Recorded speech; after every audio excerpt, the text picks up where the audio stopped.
aqui. Já foi. Oi, pessoal, bom dia, tudo bem? Meu nome é Camila, faço parte aqui da equipe da Aliança Empreendedora. Vou falar com vocês hoje sobre como formalizar uma associação. Mas antes de a gente entrar no nosso tema do dia, eu queria fazer alguns pedidos para vocês. Então, o primeiro deles é para vocês se inscreverem aqui no canal, estamos juntos. Se vocês não estão inscritos, é só clicar nesse botão vermelho que aparece aí embaixo. Ativa também o sininho, porque sempre que a gente colocar um novo conteúdo, vocês recebem, então vocês vão sempre ser avisados que está começando uma live nova aqui no canal. E também siga a gente no Instagram da Aliança Empreendedora. Vocês vão também receber conteúdos e saber o que está acontecendo lá pelo Instagram. Prontinho? Então, vamos começar o nosso tema de hoje. Hoje a gente vai falar, então, da formalização de uma associação. Eu vou compartilhar minha tela com vocês, para vocês irem acompanhando o conteúdo.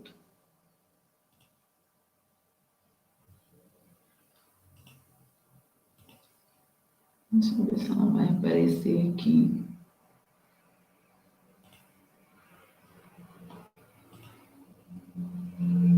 Problemas técnicos, pessoal, nesse compartilhamento. Mas eu acho que já não vai.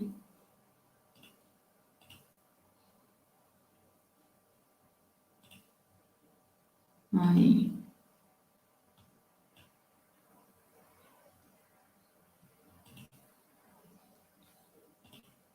Prontinho, agora acho que está aparecendo já para vocês.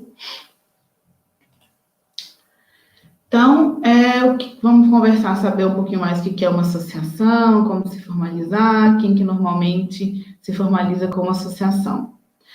Então, para começar, né, vou falar um pouquinho sobre o trabalho em grupo.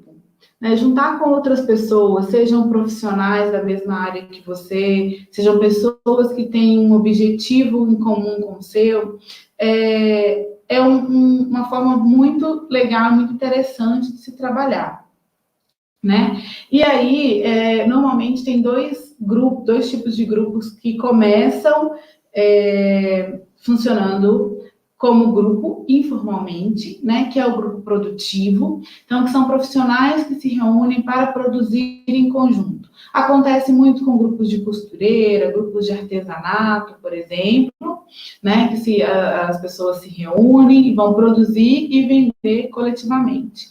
E tem também os chamados coletivos, que são normalmente organizações sociais que vão veem um problema na sociedade, na sua região, enfim, e querem levar soluções para esse problema, né? Por exemplo, em uma região que as crianças têm uma dificuldade na escola, ou que não conseguem acessar universidades públicas ou escolas públicas que têm concurso, as pessoas se reúnem voluntariamente para dar um reforço escolar, para fazer um cursinho, por exemplo, né, que são aí formados os coletivos. E aí as pessoas começam trabalhando informalmente, em conjunto, vão se conhecendo, enfim, e chega uma hora que dá uma vontade ou uma necessidade de se formalizar. E aí, como que se formaliza, quais são as opções, quais são os caminhos, né? Então, quando é um grupo produtivo, tem dois caminhos. Um caminho é a cooperativa, outro caminho é a associação. Quando é coletivo, também pode se formar uma associação, ou pode se formar uma fundação ou instituto. E aí, quais são as diferenças, né? O que significa cada uma dessas figuras jurídicas? Então, a cooperativa, ela tem uma finalidade econômica e pode distribuir lucros. Então, quando é um grupo produtivo que vai existir estreitamente para comercialização, talvez o melhor caminho seja a cooperativa. Mas a cooperativa tem umas regras mais claras e mais rígidas, digamos assim, para ser formada. Então, por exemplo, para se formar uma cooperativa precisa ter no mínimo 20 pessoas. né? Então, tenho uma legislação específica para a cooperativa. E aí, o grupo precisa atender a essa especificidade, tá? A associação, ela não tem fins lucrativos. O que significa isso? Ela não vai trabalhar para gerar prejuízo também, né? Então, esse é um ponto importante. Ela vai gerar, ela precisa de dinheiro para sobreviver, ela precisa de dinheiro, ela pode remunerar seus funcionários, não remunera cargo de diretoria, por exemplo, pelo cargo em si, mas funcionários pode remunerar. Mas se sobrou um lucro, por exemplo, pagou todo mundo, sobrou um dinheiro, esse dinheiro não pode ser distribuído entre seus sócios, tá? Então, esse aqui é o não fins lucrativo. Sobrou um dinheiro, esse dinheiro tem que ser reinvestido na própria associação, ok? E a fundação, ela é parecida com a associação, nessa questão de não ter fins lucrativos, mas ela surge a partir de um patrimônio, a partir de alguém que está investindo, seja através de uma doação, seja através de uma herança, enfim, tem alguém que está patrocinando essa fundação. Tudo bem? Até aqui? Então, essas são as três possibilidades de formalização em grupo, dependendo do modelo e do tipo da finalidade daquele grupo. E aí eu vou explicar um pouquinho mais, já que hoje a gente vai falar, então, sobre associação, sobre o que é essa figura jurídica, né? Então, tem o Código Civil, que é o órgão responsável por fazer a definição, né, de como funciona, do mínimo que precisa existir para ser criada uma associação e para que ela se mantenha. Então, ele diz que a associação pode ser constituída a partir de 2 pessoas.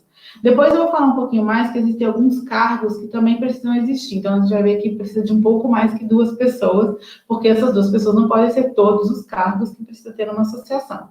Mas não existe um mínimo, né? A partir de 2 pessoas pode ser formado. Tem que ter um objetivo de prestar serviços culturais, sociais, políticos e econômicos dentro da sociedade, sem fins lucrativos, como já falei antes. Na estrutura organizacional, né, dessa associação, o patrimônio que é construído pela associação, ele não pertence aos associados. O que isso significa? Se algum dia essa associação acabar, todo o patrimônio que foi construído por essa associação, ele precisa ser doado para outras instituições de fins semelhantes, né? Não pode simplesmente, então a gente tem um espaço, a gente tem máquinas de costura, a gente tem, sei lá, uma mesa, a gente tem equipamentos, isso não pode ser vendido e o valor distribuído entre os associados, ou cada um ficar com uma coisa, isso precisa ser doado, tá? Porque como não é fins lucrativos. Então, tá bom. E aí, por que se formalizar, né? O que esse grupo ganha se formalizando? O primeiro ponto, e que normalmente é o principal que leva um grupo a querer se formalizar, é ter um CNPJ, né? Um número jurídico ali. O segundo ponto é poder ter uma conta bancária institucional, né? Então, se, por exemplo, vendem em conjunto, tem uma conta bancária que vai ser onde vai o dinheiro de todo mundo, né? O dinheiro de todo mundo não, o dinheiro da associação, e não vai para uma conta privada de algum membro. Ter o CNPJ, estar formalizado, dá mais credibilidade para essa associação, possibilita captar recursos financeiros e recursos não financeiros também, né? Então, sei lá, uma associação de costureiras pode receber doação de materiais, doação de máquinas, doação de tecidos, enfim, pode ter uma grande possibilidade, porque ela começa a existir juridicamente, né? Dá uma segurança jurídica para os seus membros, né? E também para adquirir bens. Porque quando você vai comprar alguma coisa, então todo mundo dividiu, contribuiu para pagar uma máquina, que vai ficar com alguém, ou que a nota saiu no nome de alguém. De repente, isso não vai acontecer. Isso vai ser da associação e vai sair do nome da associação. Então, esses são alguns motivos para se formalizar, né? Mas, como saber que é o momento de se formalizar? Quando a gente pensa, né, em trabalhar em grupo, é uma coisa que fortalece, que é muito importante, que gera vários benefícios e vantagens, né? Compra conjunta, enfim, vai diminuindo custos, mas tem muitos desafios, são muitas cabeças, cada uma pensa de um jeito, né? Então, precisa estar bem claro para todo mundo que vai fazer parte da associação que esse é o momento, né? Aquelas pessoas, onde elas estão entrando, que elas estejam comprometidas com esse passo que o grupo vai dar. E aí, é importante fazer algumas reflexões para saber se é realmente esse momento, né? Então, por exemplo, o grupo está maduro nas suas relações, nas suas discussões, quando tem uma divergência, consegue resolver essa divergência de forma que seja benéfico para todo mundo, as pessoas entendam por que é tomada essa ou aquela decisão, sem ficar chateado, sem falar, então eu também não vou entregar isso, né? Então, esse é um ponto importante. O grupo já se conhece, já trabalha junto há um tempo, está maduro nas suas relações para dar esse passo da formalização. Um segundo ponto que é importante observar é o objetivo e o propósito desse grupo existir. Ele está claro para todo mundo? Todo mundo está entendendo por que vocês se reúnem? Por que é importante, por exemplo, trabalhar 3 horas por dia? Por que vocês têm que, às vezes, quando tem uma entrega, vão precisar ficar mais tempo trabalhando? Ou porque vocês vão precisar buscar patrocinadores? Enfim, todo mundo entende tudo que vocês fazem, para que vocês existem, né? Isso é muito importante também. O próximo ponto as pessoas do grupo, elas estão envolvidas e comprometidas, né? Principalmente quem for está disposto a assumir algum cargo, seja no conselho administrativo, como presidente, vice-presidente, tesoureiro, secretário, enfim, seja no conselho fiscal, né? Essas pessoas estão comprometidas, ou assim, se tiver uma diferença, a pessoa vai sair e vai largar a associação na mão, né? Então, esse também é um ponto bem importante de vocês avaliarem. Vocês têm um recurso disponível para a formalização? Vai ser em torno de R$1.000, mais ou menos, entre todas as coisas, atas, enfim, que precisa ser formalizado. Vocês têm esse recurso disponível? Se não tem, de onde vocês vão tirar? Todo mundo está ciente que tem esse custo para começar e para formalizar? Vocês têm ou planejam adquirir bens da associação? E aí, que bens são esses? Como que vocês vão fazer? Como que vai ser o pagamento disso? Porque quando a gente abre um negócio individual, né, às vezes tem um período que a gente vai estar mais investindo dinheiro do que ganhando, né? Na associação isso também acontece, é coletivo, mas todo mundo vai estar disposto, se vocês ainda não têm um caixa, né, porque às vezes trabalhando informalmente tem um caixa, mas se estão dispostos a isso, né?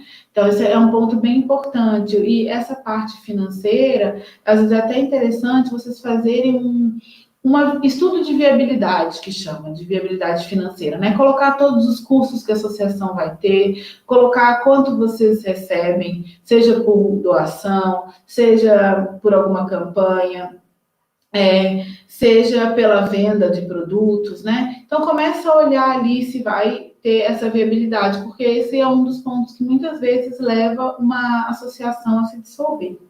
E o último ponto vocês precisam do CNPJ, ele é importante para vocês, né? Porque esse o passo é isso que vocês vão receber lá quando vocês se formalizarem. Tá? Então, essas são algumas perguntas, algumas reflexões que precisam ser feitas, e é bem importante, gente, que vocês façam isso para vocês não darem um passo depois ter que dissolver, porque é um custo para formalizar, é um custo para dissolver depois, né? Então, ter esse cuidado com essas relações.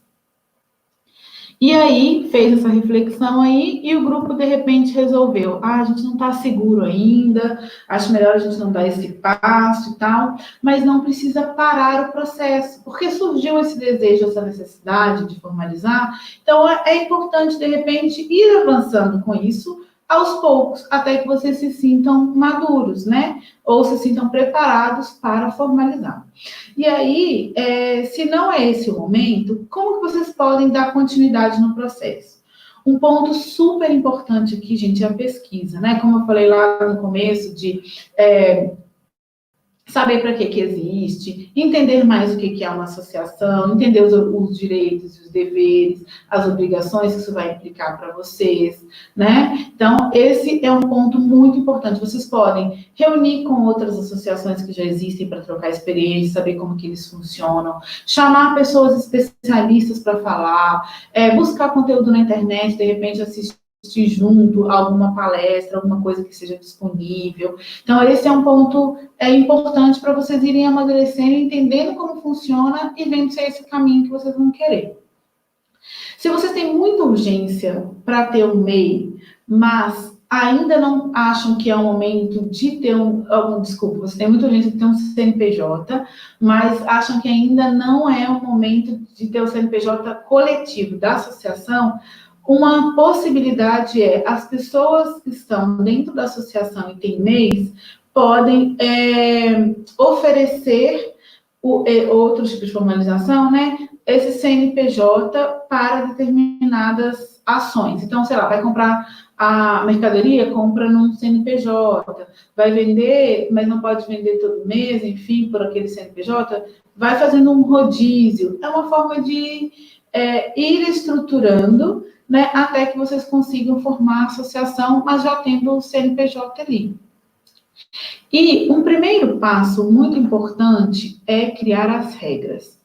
Ter as regras de funcionamento claras é fundamental quando se trata de um grupo, porque daí as pessoas sabem quanto tempo por dia elas vão precisar se dedicar, no mínimo, né, que está ali, qual que é o horário que a associação vai estar aberta, como que eu faço para poder retirar alguma coisa, voltar, quais são os direitos e os deveres, enfim, isso tudo está claro.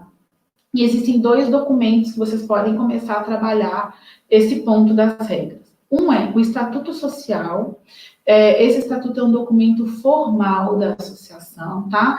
Lá vai ter algumas regras que precisam estar ali de acordo com o Código Civil, vou falar daqui a pouco. E tem um regimento interno. O regimento é onde estão mais regras do dia a dia, que de repente vocês vão alterar com mais facilidade e tal. Mas é importante ter essas regras escritas, claras, né? Ali para todo mundo e não só na cabeça, porque umas pessoas entendem de um jeito, outras entendem de outro. Então, são esses 2 documentos. Vocês podem construir esses documentos e já começar a seguir. Por quê? Por exemplo, o estatuto, cada vez que vocês alteram ele, é necessário fazer uma assembleia, fazer uma ata, fazer o registro disso e um pagamento no cartório. Então, é custo. Então, quanto mais vocês conversarem sobre isso antes e amadurecerem, verem aquelas regras claras, menos custos vocês vão ter depois e mais chance desses documentos estarem redondinhos de acordo com a realidade de vocês, tá? Então, esses são os pontos para quem acha que ainda não é o momento, para ir avançando também, não paralisar e esquecer essa conversa. E aí, para quem decidiu, é isso mesmo que a gente quer. A gente já sabe que a gente quer abrir uma associação, então vamos dar esse passo. Quais são os primeiros passos? O primeiro passo de todos é todo mundo está entendendo o que é uma associação, né? Então, leiam mais sobre isso e tal, discutam, entendam qual é o passo que vocês estão dando enquanto grupo. E isso tem que estar claro para todo mundo. Se vocês quiserem, vocês podem, às vezes, convidar até um advogado para explicar, alguém que já tem uma associação, enfim, alguém que tem o conhecimento técnico disso para conversar com todo mundo, porque isso é bem importante estar claro. Aí é importante colocar as regras, né? Então, decidimos, entendemos, é isso. Vamos lá construir as regras de funcionamento. O regimento interno, ele não é um documento obrigatório, tá? Mas é bem desejável, porque vocês evitam muitas dores de cabeça depois quando as coisas estão claras e escritas ali para todo mundo.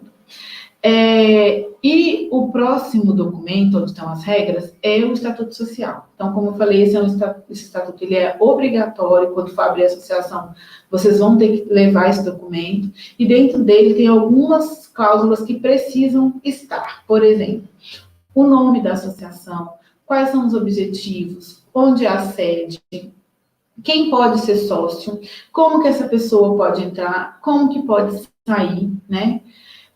Quais são os direitos e deveres de cada sócio, como que vai funcionar a estrutura, né, os órgãos. Então, tem o órgão maior, que é a Assembleia, são todos associados, tem os órgãos como o Conselho Administrativo, Conselho Fiscal, então, como que eles funcionam, de quanto em quanto tempo tem a eleição, se pode ter reeleição ou não, enfim, tudo isso vai estar lá. Quem é o representante legal da associação, o que é necessário para alterar o estatuto. Então, se, por exemplo, criar o estatuto, vai precisar mudar, o que vai ter que fazer? E, no caso da associação ser extinta, qual o destino do patrimônio? Como que ela vai ser extinta, qual vai ser esse processo e qual que é o destino do patrimônio que ela tiver. Então, esses são pontos obrigatórios, mas tem outros que vocês podem ter interesse em colocar e ele vai ali para o estatuto. A dica é essa, que ele não seja de muitas regras de dia a dia, porque senão cada alteração tem um custo. Coloquem isso no regimento interno, tá bom? Aí o próximo passo, então, é fazer a Assembleia de Constituição. Então, essa Assembleia é um dia que vai estar reunido todos os associados, então é super importante, todo mundo que for ser associado nesse início, né, sócio fundador, precisa estar nessa Assembleia. Então, essa Assembleia é como se fosse o nascimento, né, da associação, simbolicamente. E nela é escolhido, então, o nome que pode já ter sido escolhido, mas vai constar na ata, vai constar qual vai ser o local da sede, vai ser discutido, que já pode ser discutido antes, né? Mas é o momento em que vai ser lido novamente, aprovado o estatuto, e é feita a eleição dos representantes de direção, então, conselho de administração, diretoria e conselho fiscal. Então, esses são os pontos principais que precisam ter nessa Assembleia de Constituição. E aí vai ser feita uma ata, né, dessa Assembleia, as pessoas todas vão assinar, enfim. E aí, por isso que é importante a presença de todo mundo nesse ato. Então, tá com o estatuto, fez a Assembleia, hora de registrar, então. Então, vamos lá para os passos da formalização. Então, vai para o registro em cartório. Então, o cartório de registro de pessoas jurídicas é onde vocês vão precisar levar os documentos para registrar a associação. Então, tem que ter a ata de fundação, que é a ata daquela assembleia que eu acabei de falar, né, de constituição, com todos aqueles pontos. Essa ata é uma cópia, que é uma digitalização que vai ter que ter, que ela tem que ser igual à ata que está registrada no livro ata da associação. Tá? Então, tem que ter essa ata escrita lá no livro da associação e tem que ser a cópia dela. 2 vias do estatuto, também impresso, para o registro lá no cartório. A relação de todos os associados fundadores com o nome, RG e CPF, e dos membros da diretoria. E um ofício. Vocês acham esse modelo de ofício, que é um ofício solicitando ao cartório a abertura dessa associação. Então, esse é o primeiro passo. Com todos os documentos, vai para o cartório. Depois disso, é preciso ter o CNPJ, né? Então, para obter o CNPJ, é ir na Receita Federal, com esse registro já feito, e aí vocês conseguem fazer o registro, obter o CNPJ. E ainda tem um terceiro passo, que é a emissão do alvará de funcionamento, que finaliza todo esse processo de formalizar junto à prefeitura, tá? Então, com isso tudo aqui, vocês formalizam e aí tem uma associação para começar a trabalhar. Uma dica, gente, muito importante é tenha um contador. É super importante que a associação, logo do início, já tenha o contador, porque tem algumas obrigações, algumas declarações, mesmo se a associação estiver inativa, vocês vão precisar apresentar essas declarações, balancetes, enfim. E aí é importante ter um contador. Ele não precisa ser um contador exclusivo, que fique dentro da associação, enfim. Ele pode ser, inclusive, um associado, mas é alguém que vai direcionar e ajudar vocês a fazer a contabilidade da associação para evitar depois problemas jurídicos até para, principalmente, os representantes legais. Tá bom? Ok? Gente, é isso. Esse é o passo a passo, o caminho para se tornar uma associação. Queria saber de vocês se vocês têm alguma dúvida, alguma questão, alguma coisa que ficou aqui e eu não esclareci.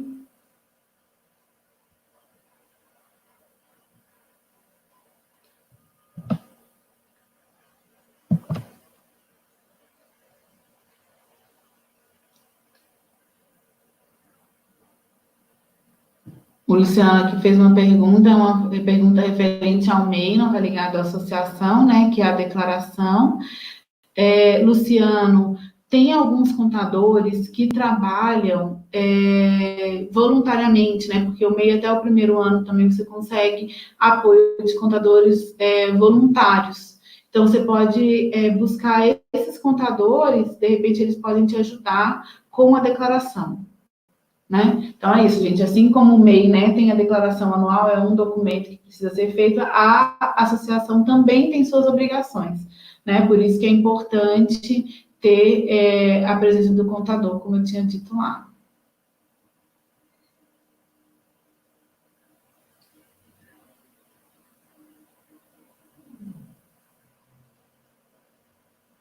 Mais alguma questão, alguma dúvida?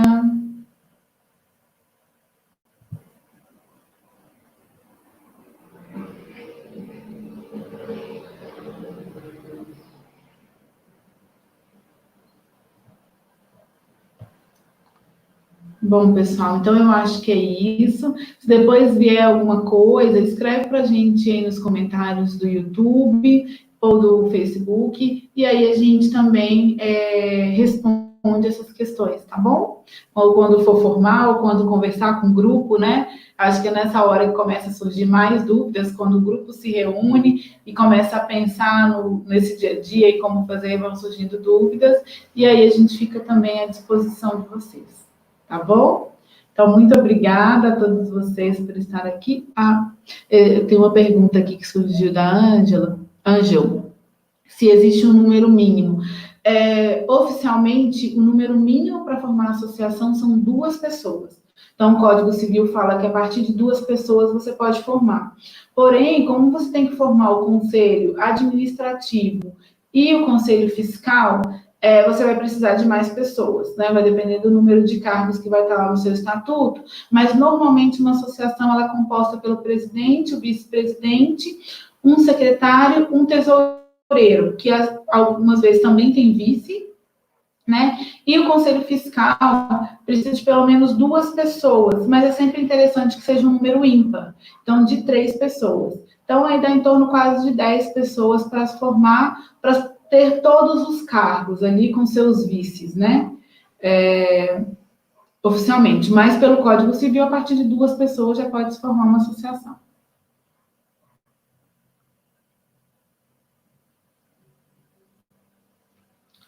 É isso então, pessoal. Muito obrigada, uma ótima semana para vocês. E aí, qualquer coisa, a gente fica à disposição, então, para novas dúvidas.